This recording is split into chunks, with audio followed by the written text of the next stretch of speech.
Our second reading comes from the book of James, chapter 2, verses 14 through 18, and then verse 26. It can be found on page 216 in the New Testament in your pew Bibles. Let us listen for God's word. What good is it, my brothers and sisters, if you say you have faith but do not have works? Can faith save you? If a brother or sister is naked and lacks daily food, and one of you says to them, "Go in peace, keep warm and eat your fill," and yet you do not supply their bodily needs, what is the good of that? So faith by itself, if it has no works, is dead. But someone will say, "You have faith and I have works. Show me your faith apart from your works, and I by my works will show you my faith." For just as the body without the spirit is dead, so faith without works is dead. The grass withers and the flower fades, but the word of our Lord stands forever. Amen. I'm wondering, we need a handheld microphone. I'm wondering if we can get that. Thanks, Rich. We have the pleasure today of having Silentor Esthil-Henderson speak with us. Silentor's been a longtime friend of this congregation. In 2015, 15 of us went to Mission Starfish Haiti. It is a school, it is a church, it is a community center that was founded by Silentor in, 2010, 2011. And in that time, Silentor started with K through 3, and then it grew, added a grade every year. They're up to 6th grade now, building a guest house, built a brand new church, and it's an amazing facility, an amazing experience, and we thought we would have Silentor come and share with us what's going on now, a year and something later. And Silentor, I'd like you to come forward. At the same time, I'd like Kate Hansen to come forward, because Kate has a presentation to make to you first, and then we're going to let you talk to us, okay?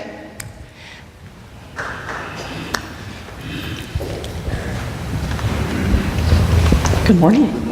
Every year, the Sunday school department chooses a project, and so this whole last year, we chose Starfish Haiti. And we decided to incorporate the whole congregation throughout the year, and we've had every month a thing called Noisy Offering, which we've collected people out of their change, out of their pockets, dollar bills. Some people have given more generously, but and we've been very pleased to be able to choose Starfish Haiti because of the partnership that we have. And we thought this would be an opportunity to share with the congregation what we have done with the money so far.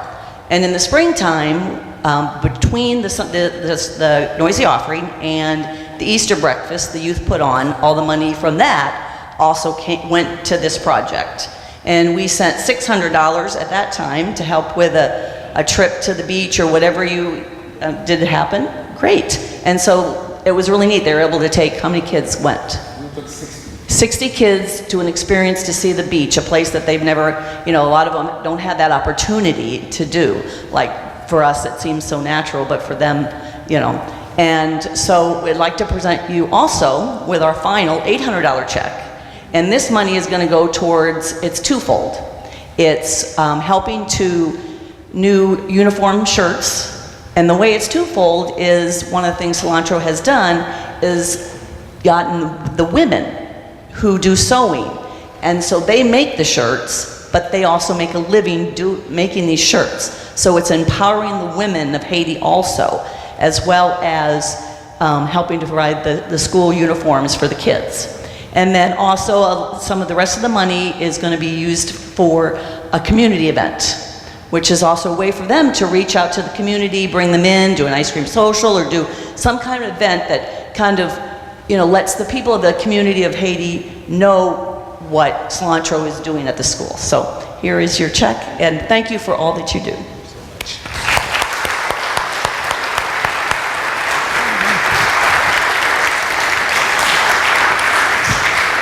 It's my turn now, isn't it? It is your turn now. Yes, thank you once again for continuing to have me back here at this church. I think one of the coolest things is being able to be connected to your guys' spiritual leader here. I think once your spiritual leader gets involved, so much more, gets accomplished and done, because they are the one that's is leading with their faith and being able to share you with the gospel. And to see that Pastor Pam has been continuously supporting me even before I moved back to Haiti has been truly amazing. And it's always good to be able to come back and be able to share and update people with the work and the support. I know that some people don't have the privilege of being able to come back as often as I do and wherever they are serving, but I enjoyed the opportunity to continuously coming back as people welcome me, because I think that's important to know that this work is real, and that especially for those who have came and be able to see the work down there, it's been great to be able to have that relationship and connection. Jennifer and Sally and Mike, a whole bunch of other people that I've met because of the fact that I've been faithful to the work and being able to commit myself to being a difference maker in Haiti. And as I came back, I think the last time I was here was in 2015 that I spoke in front of the congregation. And since then, a lot of awesome things has happened. And for those who might follow my work on Facebook, that's really the biggest reason that I use it, is to make sure that I can continuously post things to be able to show my supporters in the work what their funds go to, and to be able to see the progress, because not everybody is able to come every year. But I think through being there one time and then all of a sudden to see the changes, it just makes you say, wow, this is gonna be great change happening for the kids at the Starfish school. And for those who might not know, as Pastor Pam said, my name is Silentor. Originally came from Haiti, but grew up here in Davenport, Iowa. I was adopted by my adoptive father, Tommy Henderson, who is here with me. And he had instilled in me a Christian foundation that led me to Camp Wyoming, Iowa, where I really spent a lot of my good summers. And also was able to get the opportunity to get educated and be able to go to college and graduate from Iowa State. And as I've always told people, one of the things that Tommy always shared with me is, I took you out of Haiti, but I never meant to take Haiti out of you. Remember who you are, where you came from. And so when I graduated from, as I always tell you guys, Iowa State, go Cyclones. We got some Cyclones here, but Pastor Pam's shirt doesn't show that, so it's like, oh. Yes, I decided that as I was teaching in Miami, I became a teacher in Miami. I felt the call to go back to Haiti and seek to be a difference maker there. And I knew that I had to sacrifice a lot of the things that I've been used to, and that I felt that a lot of my friends and people that were my age were seeking to have. But I felt that I wanted to make a difference in Haiti and the people that I had left behind. And so, yeah, it's been amazing. I went there in 2011. In 2012, we were able to launch a school for 172 kids, ranging from kindergarten to 12th grade. And this past year, we were up to 6th grade with 366 kids. And now we are actually adding up the 7th grade, which is what we would consider the middle high school in Haiti. It is a different stage. And so we're gonna, all of our 21 6th grade classes, because from the younger grades are larger. By the time they get to 6th grade, you see kids dropping out or they're not passing. But by God's grace, all 21 of our 6th graders are able to go to the next stage. And so it's been awesome to be prepared for them, to be able to get them to advance, and making sure that they have the tools in their hands that can help them become self-sustaining one with another. Yeah, in 2015, one of the needs that I had shared based on all the things that were going on, especially when it comes down to hosting teams, that I had shared that I needed to purchase a truck because I constantly was renting vehicles and what we would call taps, and I think some of our team members have experienced that. And within, I would say, 8 months, we were able to raise the funds that was needed by all the different churches and people from Iowa and North Liberty and Ames, and we were able to purchase the truck to be able to host or pick up our teams. Now it's being used to transport construction materials all over around and all the workers, because even though the home that we are building is about 10 minutes away, we still try to work with our parents of our students, and then we take them every morning and drive them back to the work site. So yeah, it's been awesome having that truck, and I know there were some folks from this congregation that had supported it, so I am grateful that you were able to respond to that need. And as I was saying earlier, is that we're all growing as a school. We are now launching to the 7th grade, which we took some more kids than we anticipated. In our school, it is considered a private community school. Not every kid has the ability to get in, because we are trying to make sure that we give them the best of education that we possibly can.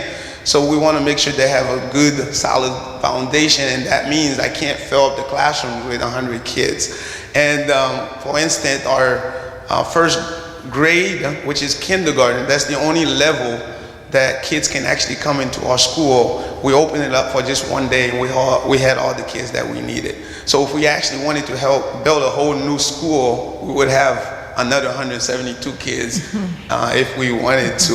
So yeah, is very exciting for us at Starfish. One of the other things that I had shared was a need was to make sure that we had health care for our students at the school. And we were able to get even people from here and people from Fulton Presbyterian Church to also respond to help us kick off by being able to hire 2 nurses, Haitian nurses, who I once met under a tree, and they were studying, and as I was walking around the community, I wasn't hitting on them at all by any chance, but I just, I was wondering what they were studying. And they were studying to become nurses, and I told them what I was doing, and I told them, one day I will have a clinic, and if you guys pass, I will hire both you guys. And 4 years later, we were able to get them into our program, and they became nurses, and now they're working with us. So it's been amazing. Not only are we caring for the kids at the school, but we also are caring for their parents in the greater community so that we can help meet their basic health needs. Our church is growing. I am no pastor by any means, but I do believe that I'm called to be in the ministry and serving and being a blessing as any way that I can. And one of the things that I felt like God had called me to when I first started is to make sure that our kids had a Christian foundation, just like I had at Camp Wyoming and going through our Presbyterian churches here in Iowa. So I was able to hire a local Haitian pastor who I knew growing up when I was a kid who had the desire to become a pastor. So he ministered to our kids and to the greater community, and we're all growing. And as Pastor Pam said, is that at first we had a church building that was built with a plywood structure, and we were able to change that in the last year. And it was due to the fact that one of my friends who I met at Iowa State, I was his peer mentor. He really fell in love with the idea that I was from Haiti. He came to visit me, and in 2015 he passed away in a house fire. And the church that me and him attended, he had left some funds to the church, and knowing that the Sonny Wang had a desire to make a difference in Haiti, the church just transferred the funds over so that we could build the kindergarten, and then the church is on the 2nd floor of that kindergarten classroom, because we did not have the kindergarten classrooms that were needed. And so yeah, it seems that every year we are growing. We tend to host 10 to 15 teams in a year to be able to come and work with our kids, work with our pastors, work with our teachers, and now working with our nurses. So it's been great to just share the 2 different worlds, but yet being able to just seek to be a service to those who are in need, and sharing our faith. As Pastor Pam is saying, yeah, it's good to have faith, but then we have to show it by listening to what the Word is asking of us, is meeting the needs of those. And that doesn't mean we have to sacrifice every single thing that we have, but we can do the littlest that we can, and to them, it becomes a huge difference maker, because if somebody don't step out and do something, who else will? Just like my adopted Tommy did. If he didn't say, I'm going to do something for Silentor, nothing probably would have been done for me, which means that I would not be able to stand in front of you guys here today. So yeah, it's been amazing to be able to host so many teams. And you know, as we are growing, there are new things that needs to be added to help meet our other needs that we might have. And one of the things that we had decided to work toward is I've been renting for the last 3.5 years, and I feel like, wow, I'm raising money to just push to wealthier Haitians, you know, because the place that we are living in, so I can host my teams, I wanted them to make sure they're comfortable, and security is a big issue, to make sure that there's security. Well, I felt like, let's not rent anymore. Let's try to see if we could build a guest house and a place for me to live, because for the last 1.5 years, I've been sleeping out of one of my classrooms.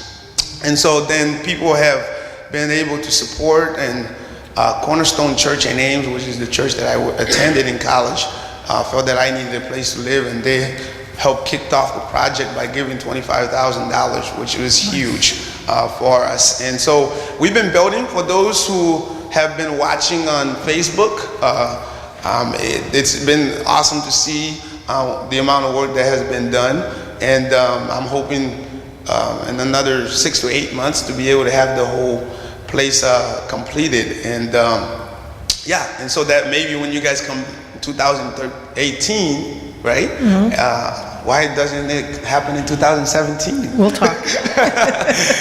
And yeah, so I hope that you know, because I think it's important to make sure we have a safe, security place and a place for me to live there, because I think Haiti is where my heart is at, and that's where I want to be. Actually, I was supposed to be here on Tuesday, and I actually decided to come back on Friday. I mean, it was a win-win situation. I did not want to leave, and then Delta overfilled their flight, so I took a voucher, but I got to stay in Haiti for 3 more days.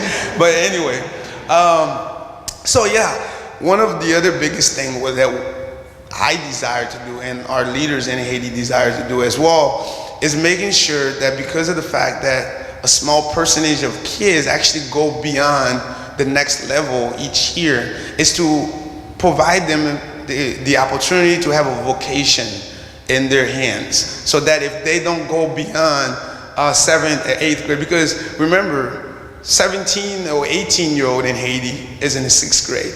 That's a young man, and that's somebody that can, you know, do hard, you know, work hard and make a living, and might be able to learn how to drive or know how to repair a computer if they are trained, or be able to become a translator or teach them how to speak English. So I'm really excited that, you know, next year we are trying to build up a program, and the 3 programs that we're going to start off with is because based on what they request from us as a need to them that they would like to know how to do, is computer literacy. So being able to use a computer, and because one of the things that happens, and not many people have the luxury of having a computer or a laptop, and so if you have a document that needs to be typed so that you can use, well, you're going to have to hire somebody that knows how to type it, and that's a source of income for someone that knows how to do so.